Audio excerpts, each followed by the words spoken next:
গাজীপুর সদর উপজেলা যুবলীগের সহসভাপতি রাজু আহমেদকে আটক করে নিয়ে যাওয়ার সময় পুলিশের গাড়ি থেকে ছিনিয়ে নেওয়ার অভিযোগ উঠেছে মামুন শিকদার নামে এক যুবদল নেতার বিরুদ্ধে। শনিবার বিকেলে সদর উপজেলার ভাওয়ালগড় ইউনিয়নের মেম্বার বাড়ি এলাকায় এই ঘটনা ঘটেছে।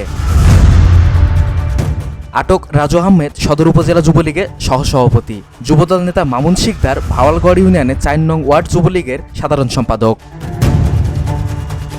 যুবলীগ নেতাকে ছিনিয়ে নেওয়ার ঘটনায় যুবদল সাধারণ সম্পাদক মামুন শিকদারকে ইউনিয়ন বিএনপির পক্ষ থেকে কারণ দর্শনের নোটিশ পাঠানো হয়েছে।